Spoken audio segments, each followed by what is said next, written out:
and what we're going to talk about today. So today we're going to talk about my favorite part of the job, and many of the librarians' favorite part of the job, which is collection development.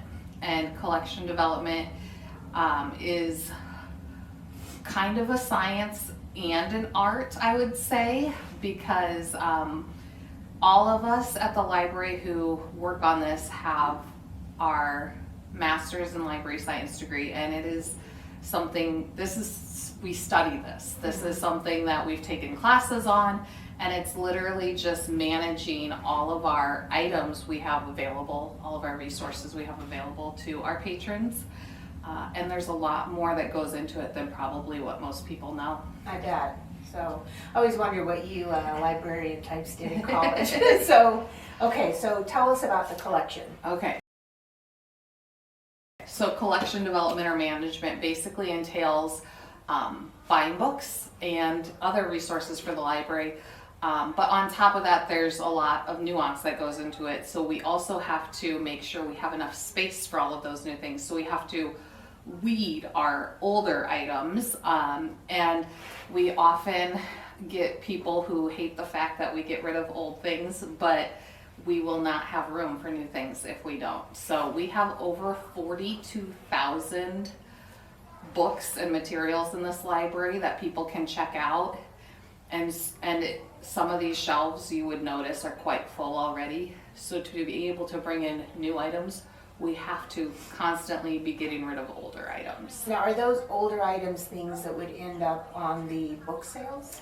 Sometimes, yes. So when we weed, we pull things that haven't circulated and that are so many years old, or it would just be irresponsible for us to continue to circulate that for reasons like in nonfiction, if it's outdated medical information or technology information. So when we weed those, we remove them from our collection, and the first thing we try to do is our primary vendor, Baker and Taylor, actually will buy back certain items. So if it's an item they'll buy back, we send it back to them. They pay for all the shipping. If it's an item that is irresponsible to have it continue on, like outdated medical information, we would actually recycle the paper, because we don't want that misinformation or bad outdated information being out in the public. And if it's a book that's still in good condition, we would send it downstairs for a book sale. If it's a very well-loved book, which has happened to a lot of our books, I've weeded books from the 1950s in this library, actually. Wow. And some of them are just so beaten up and old that I can't imagine charging people $1 for them. Mm-hmm. So we actually sell them upstairs for 5 cents. And we recently added a free cart outside. The friends will pay us for all of the books that we don't think we can sell anywhere else. They'll pay us for them, and then they put items that they don't think they can sell on the free cart. So weeding is an ongoing process. We're constantly doing that. We actually have 4 different librarians who are selectors, which means we actually purchase the items and pick what gets put in the library. So the 4 of us are the ones who ultimately make the decisions, but our entire staff of 6 librarians has input into that, and the community does as well. We take a lot of suggestions. Ultimately, the whole point is purchasing things that will get used. And so every library is different and every community is different. When I was the librarian in Cambridge, the things I purchased there are different than what I purchased here in Nevada. So that library was very small. Not very many adults use that library. So almost all of our budget was spent on children's items. Okay. Here, our library is much larger. We have more space. We split our budget between adult, children's, young adult, and then our large print. And then each of those areas also have kind of subsections. And so I purchased for the adult fiction. So I have the most understanding of that area. Our youth librarian, Dylan, purchases for both our youth and our teen area, or our young adults. Brittany is working on her master's in library science right now, and she actually purchases for our large print area because she does our home delivery patrons. Okay. She works with them, and so she has the best understanding of what they're interested in. what circulates well in large print. And then Amanda, my assistant director, she purchases adult nonfiction, and then she does our media, so our DVDs and our audiobooks. And we all have different ways we go about it.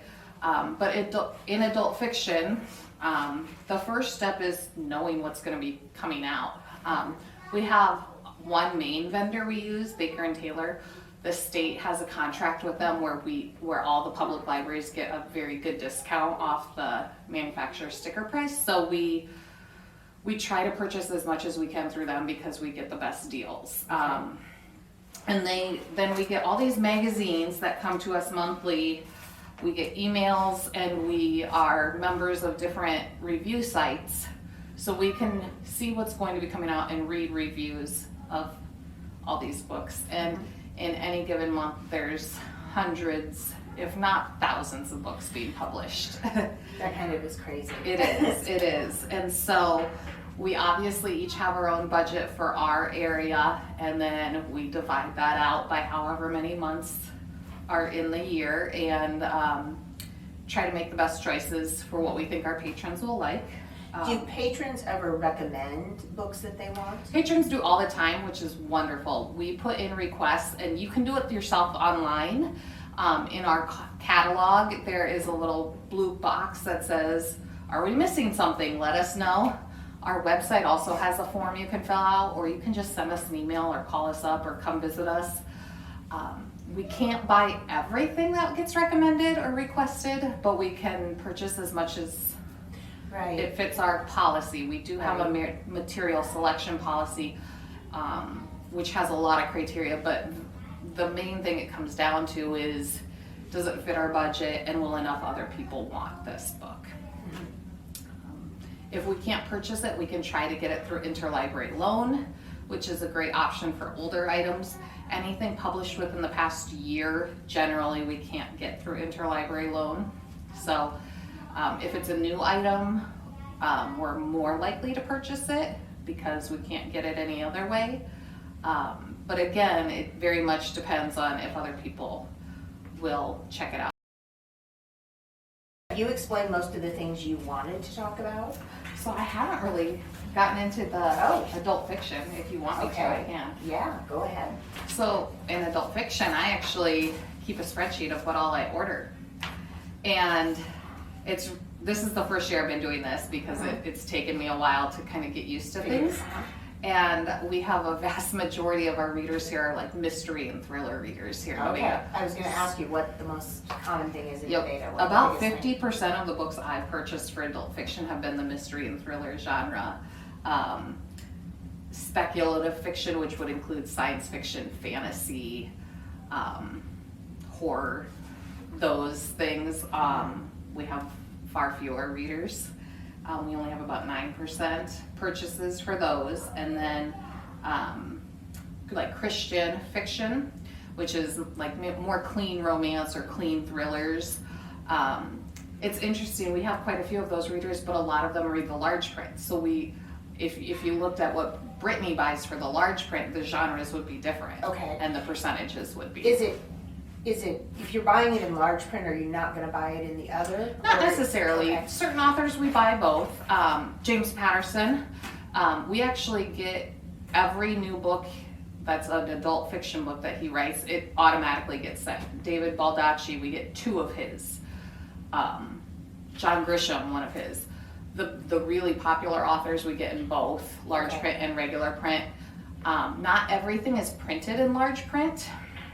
So sometimes Brittany can't get things in large print, and that's frustrating for people who want to read them but need the large print. But unfortunately, either they're not available or it might take a year. Large print is a much more niche way to get it, and so it's a more of a challenge. But Is No, we audio, is an audio book, see, I'm not, sorry, I puzzle so much that I haven't been reading. But, is audiobook another way that people who Yes. use large print can enjoy a book? They can, yes. If they are interested. Some people just can't get into listening to it. They want to read it. And that's, I totally understand. I'm one who, I always listen to a book. I've also got a print book going and a Kindle book going, all three always, because I need a way to read in every situation. So we do still offer some CDs. Those are very expensive. Our CDs and our large print are more expensive than our regular print too. Okay. And so the money for the budget doesn't stretch as far. So they're a little more picky about what they buy. We have digital options that are really great for people who need large print if they're willing to learn, and we'd be happy to teach them how to use a Kindle or a tablet, because you can increase the font however big you need it on a tablet. And audiobooks, the CD players aren't even being put in new cars and things like that. So I foresee in the far off future getting rid of those completely, but that'll be at least 5 to 10 years. Kind of like streaming, how things are now going to streaming and DVDs. Far off in the future, we may not be having DVDs here, but it's interesting because books will always be here. Yeah. That's the thing that isn't going away, even with the ebooks. So That's good. I have a few questions for Yes. you. So how much of the library's budget is dedicated to materials? Not a lot actually, which is Really? surprising. The library's budget, I'm not great with math in my head, so I won't know the exact number, but by far the biggest thing on our budget is staffing and facilities. Okay. And so having the space and the people to run the library takes up a majority of our budget. We spend anywhere from $50,000 to $70,000 a year on materials. Okay. So it varies kind of a little bit. But yeah, generally speaking, that's about, I would say, maybe 20% of our budget. Okay. Now, I got a really fun question for you. Okay, what's the most popular book right now? Well, that's a tough question. So I would say 2023, the most popular book, and it's not going to be the one that circulated the most, but Okay. the one that we get talked about and asked about the most was definitely Lessons in Chemistry by Bonnie Garmis. That was like the book of last year for Okay. adult fiction. Colleen Hoover, she was like the author of the year. Okay.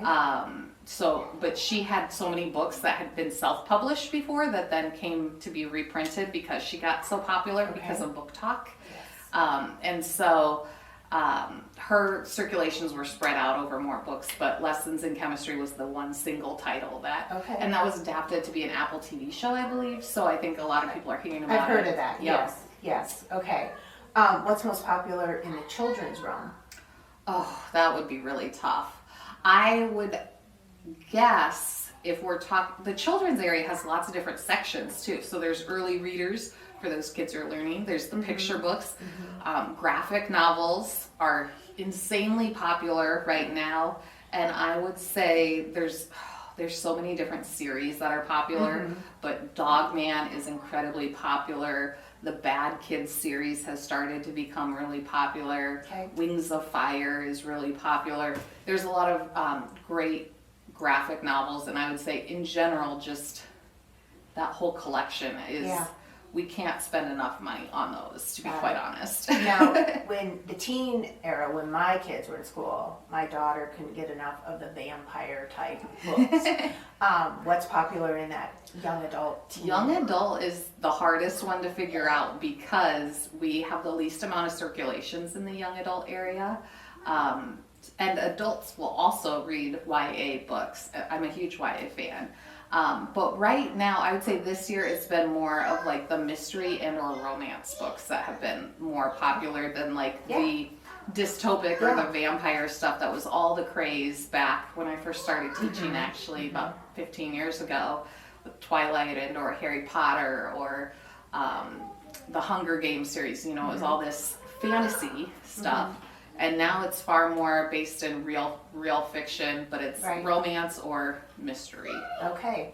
Is there anything else you think our readers or our patrons and our community members should know about the library today? Just that we are always trying to spread the word about what we have to offer. We have more things to offer than you would think. We have a telescope people can check out. We have just got new birding kits with binoculars people can check out. So we're not just about books. Have people checked those out yet? The birding? I don't think so. Okay. Those just went out, like 2 weeks Right, ago. right. So I don't believe any of them have circulated yet. But yes, we have things beyond just books, and people should come check it out and just talk to the librarians if they have anything they're at all interested in. We Okay. probably have something for them. Great. Well, as everybody knows, if they have other questions that they want for the library, you can put those in a post under this little episode, or you can send ideas to me, and we can do that in a future Keeping It Real. Absolutely. All right, well, for now, we're going to end this Keeping It Real. Stay warm out there, and reading's a good thing to do when it's really cold. Yes.